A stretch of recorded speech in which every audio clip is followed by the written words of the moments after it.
नमस्कार। स्वागत है हमारे चैनल सुप्रीम कोर्ट जजमेंट इन हिंदी पर। यहाँ हम सुप्रीम कोर्ट के महत्वपूर्ण फैसलों को आसान हिंदी भाषा में समझाते हैं ताकि आप इन्हें आसानी से समझ सकें और सुप्रीम कोर्ट के निर्णयों से हमेशा अपडेट रह सकें। जुड़े हमारे साथ और हर दिन नए फैसलों की जानकारी पाएं। धन्यवाद। क्या आप किसी कानूनी समस्या से जूझ रहे हैं? आपकी कानूनी जरूरतों को समझना और सही समाधान प्रदान करना हमारा लक्ष्य है। अगर आपको किसी भी प्रकार की कानूनी सहायता चाहिए तो आप हमसे व्हाट्सएप के माध्यम से जुड़ सकते हैं। हमारा नंबर है 7568890985। कृपया ध्यान दें, इस नंबर पर कॉल न करें, केवल व्हाट्सएप संदेश भेजें। हम आपकी हर संभव मदद करेंगे और आपके कानूनी मामलों का समाधान दिलाने के लिए हमेशा तैयार हैं। तो देरी न करें, आज ही संपर्क करें। धन्यवाद।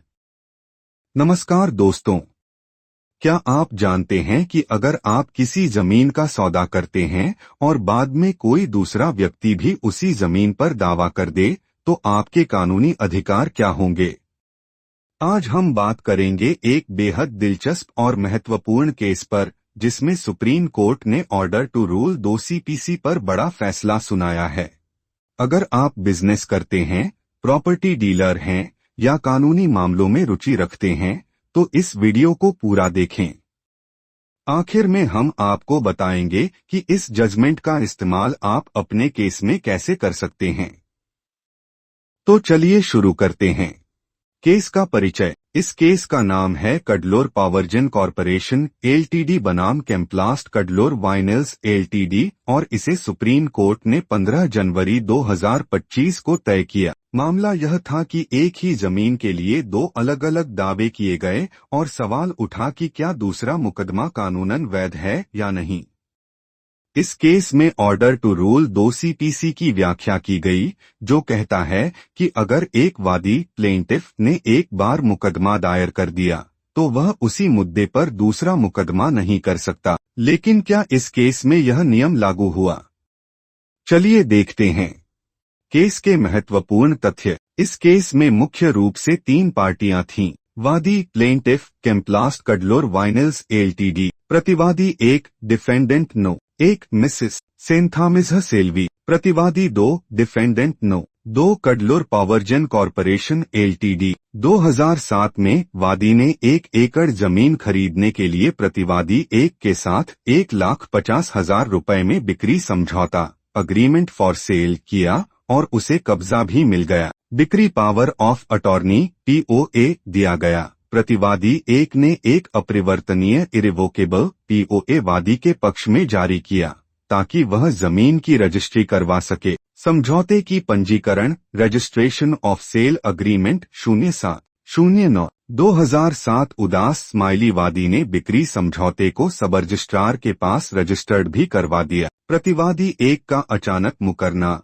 2007/08 प्रतिवादी 1 ने POA रद्द कर दिया और पैसे लौटाने की पेशकश की, लेकिन वादी अपने अधिकारों पर अडिग रहा। प्रतिवादी 2 को बिक्री 2008 में प्रतिवादी 1 ने वही जमीन कडलोर पावरजेन कॉरपोरेशन एलटीडी डिफेंडेंट नो 2 को बेच दी, जिससे विवाद खड़ा हो गया। कानूनी लड़ाई 2 मुकदमे। पहला मुकदमा OS 9/28/2008 स्थायी निषेधाज्ञा पर वादी ने मुकदमा दायर किया कि उसे बेदखल डिस्पोजेशन न किया जाए। दूसरा मुकदमा OS 9/122/2008 विशिष्ट निष्पादन स्पेसिफिक परफॉर्मेंस के लिए सरकार ने 05/03/2008 को एक प्रतिबंध हटाया, जिसके बाद वादी ने दूसरा मुकदमा दायर किया जिसमें पूरी डील को लागू करने एनफोर्समेंट ऑफ द एग्रीमेंट की मांग की गई। विवाद। क्या यह दूसरा मुकदमा ऑर्डर टू रूल 2 CPC के तहत अवैध था?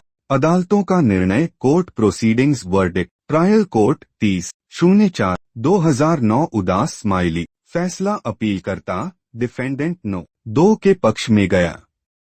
दूसरा मुकदमा ऑर्डर टू रूल 2 CPC के तहत अवैध घोषित हुआ। पहली अपीलीय अदालत 2009 से 2010 उदास स्माइली ट्रायल कोर्ट के फैसले को सही ठहराया गया। हाई कोर्ट 30/06/2016 उदास स्माइली वादी के पक्ष में फैसला दिया गया और कहा कि दोनों मुकदमे अलग अलग मुद्दों पर आधारित हैं।